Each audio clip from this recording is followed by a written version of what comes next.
नमस्कार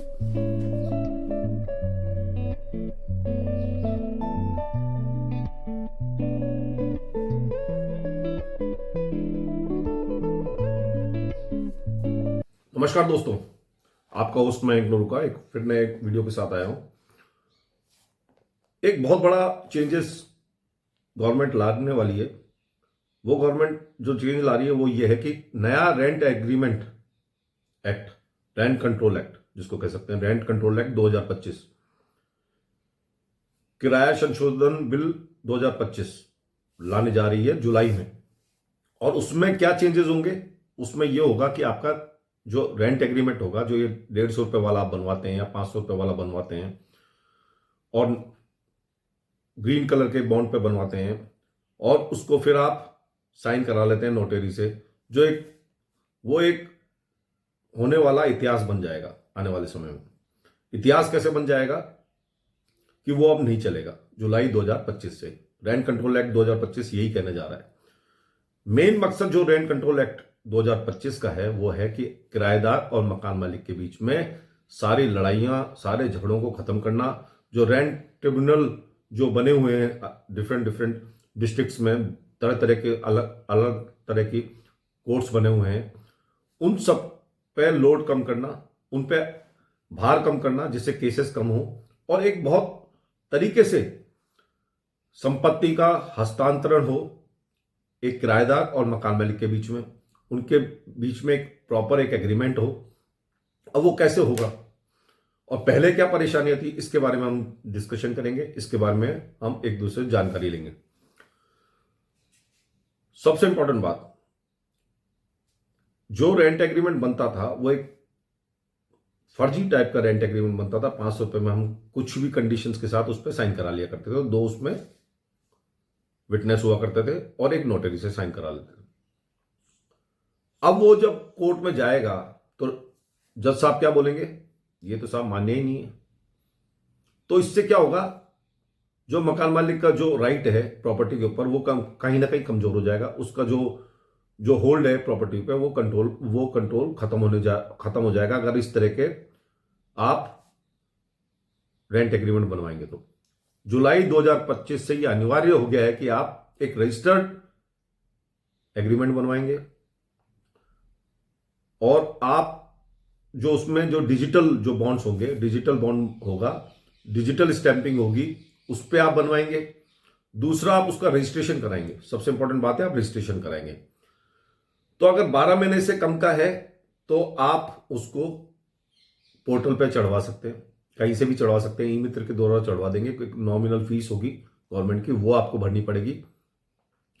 और अगर 12 महीने से ऊपर होगा तो आपको प्रॉपर रजिस्ट्रेशन करना पड़ेगा सब रजिस्ट्रार या रजिस्ट्रार के ऑफिस में जाके, जो भी आपके डिस्ट्रिक्ट में, जो भी आपके जिले में रजिस्ट्रार ऑफिस है। तो ये दोनों बातें बहुत महत्वपूर्ण बातें होने वाली हैं।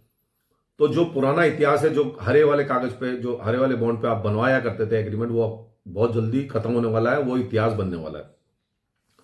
अच्छा, पुराने वाले में क्या प्रॉब्लम होती थी? मकान मालिक ने अगर कोई सिक्योरिटी लिया आपसे किराएदार से, तो वो उसको सिक्योरिटी को लौटाता नहीं था, झूठ मूठ के खर्चे बना दिया करता था। खर्चे बना के वो उसको पैसे लौटाने में आनाकानी करता था। इस तरह की समस्याएं बहुत नॉर्मल थी और कोर्ट इस तरह के केसेस से, रेंट के प्रॉब्लम से, रेंट के विवादों से भरा, किराए के विवादों से भरा पड़ा है रहता था। उसको कंट्रोल करने के लिए, सबसे इंपॉर्टेंट बात है, उसको कंट्रोल करने के लिए ये नया रेंट एग्रीमेंट लाया जा रहा है। तो सबसे महत्वपूर्ण मुद्दा जो होने वाला है उसमें ये 3 चीजें होगी कि आपको ई स्टैंपिंग की जरूरत होगी, डिजिटल सिग्नेचर की जरूरत होगी, नोटरी इसमें होगा नहीं, ग्रीन कागज वाला बॉन्ड होगा नहीं। और तीसरा, रजिस्ट्रेशन के बाद और इसका रजिस्ट्रेशन भी कराना पड़ेगा आपको। अगर वो 12 महीने से कम का है तो ऑनलाइन कराना पड़ेगा, नहीं तो सब रजिस्ट्रार के पास कराना पड़ेगा। मतलब प्रॉपर कागजी कार्यवाही होगी। किराएदार के साथ क्या प्रॉब्लम होती थी? अच्छा, किराएदार की तो हम बात कर चुके हैं कि वो उसके सिक्योरिटी जब्त कर लेता था या परेशान करता था और कई बार रिपेयर भी नहीं कराता था।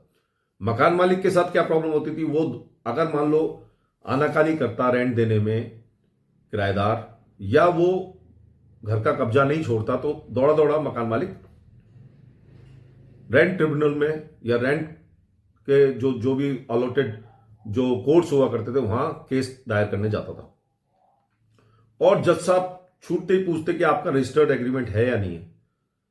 तो वो रजिस्टर्ड जो एग्रीमेंट है वो वहां पे फेल हो जाता था। जो पहले के जो नोटरी से कराए हुए 500 रुपए के स्टैंप पे जो बनाया करते थे वो वहां फेल हो जाया करता था, और कहीं ना कहीं मकान मालिक का हक मारा जाता था, और खामे खामे जो किराएदार है वो उस पर हावी हो जाता था। तो ये बहुत महत्वपूर्ण बात है, इससे सब कुछ चीजें कंट्रोल हो जाएंगी। ये तो एक पहला मुद्दा रहा। अब गवर्नमेंट का इसमें क्या फायदा है? गवर्नमेंट का फायदा मैं बताता हूं आपको। गवर्नमेंट का फायदा इसमें जो होने वाला है, एक तो प्रॉपर्टी वैल्यूएशन हो जाएगा, प्रॉपर्टी का मैनेजमेंट अच्छा हो जाएगा, आप टैक्स भरेंगे, आपकी प्रॉपर्टी कंट्रोल में आएगी गवर्नमेंट के, आप कितनी इनकम जनरेट कर रहे हैं वो आपकी इंफॉर्मेशन में आ जाएगी। डेटा मतलब गवर्नमेंट का डेटा बिल्कुल क्लियर हो जाएगा कि कितनी की प्रॉपर्टी है, क्या वैल्यूएशन है, क्या रेंट ले रहा है, कौन ले रहा है, क्या उसकी इनकम जनरेशन है, टैक्स दे रहा है या नहीं दे रहा। तो कहीं ना कहीं गवर्नमेंट आपके ऊपर, आपकी इनकम के ऊपर फिर से वही कंट्रोल लेने जा रही है। देखिए यहां तो 12 लाख रुपए पे आपका बहुत कुछ जो ये सैलरी वाले हैं उनको माफ कर दिया है, बट यहां अब कंट्रोल करती जा रही है गवर्नमेंट, जो आधार इनकम से सोर्सेस से जो आपकी इनकम से, जैसे रेंट से है या इनसे, तो उस पर कंट्रोल करने जा रही है। तो कहीं ना कहीं आप पे कंट्रोल शिकंजा कसा जाएगा, टैक्स का शिकंजा कसा जाएगा, और आपसे टैक्स वसूला जाएगा। तो ये वाली बात है। अगर आपने ये अब और एक बात है, आप चाहें तो बनवाएं, नहीं चाहे तो बनवाएं। आप सोचें कि मैं दादागिरी से खाली करवा लूंगा या कुछ लड़ाइयां करके करा लूंगा, तो सबसे इंपॉर्टेंट बात यह है कि आप जैसे ही कोर्ट में पहुंचेंगे तो मकान मालिक होकर पहुंचेंगे और पुराना रेंट एग्रीमेंट लेके जाएंगे, तो उल्टा आपके ऊपर 5,000 रुपए का फाइन लगेगा कि आपने रजिस्टर्ड एग्रीमेंट क्यों नहीं बनवाया। तो आपका केस तो शुरू में ही कमजोर हो जाएगा। अगर आप ये नया वाला registered rent agreement electronic digital signature के द्वारा और ई स्टैम्प के द्वारा नहीं बनवाते हैं तो 5,000 रुपए का फाइन तो पक्का है। तो यहां से कहानी स्टार्ट होती है। तो कहीं ना कहीं सब चीजों को सर्कुलेट करना जा रही है, और कहीं ना कहीं जो जितने भी कोर्ट्स हैं, जो रेंट के कोर्ट्स हैं या रेंट के ट्रिब्यूनल्स हैं, उस पर कहीं ना कहीं लोड कम करने जा रही है गवर्नमेंट। बहुत जल्दी लोड कम होगा तो न्याय व्यवस्था भी सुधरेगी और सब कुछ सिस्टम सुधरेगा। तो तैयारी कर लीजिए, और बहुत जल्दी मैं आपको एक नया वीडियो भी लाऊंगा। एक लाइसेंसिंग एग्रीमेंट भी होता है, लीव एंड लाइसेंस एग्रीमेंट कहते हैं उसको, उसके बारे में भी मैं आपको एक नए वीडियो में जानकारी दूंगा। फिलहाल ये इंफॉर्मेशन आप ध्यान रखिए, ये आपके वकालत में भी काम आएगा अगर आप अधिवक्ता हैं तो आने वाले समय में सब कुछ चीजें बदलने वाली हैं रेंट से रिलेटेड। तो इसी के साथ समाप्त करता हूं। अपने होस्ट मयंक नारूका को ना भूलें और मेरे चैनल को सब्सक्राइब करें। बहुत बहुत धन्यवाद। आपका दिन शुभ रहे। बहुत बहुत धन्यवाद।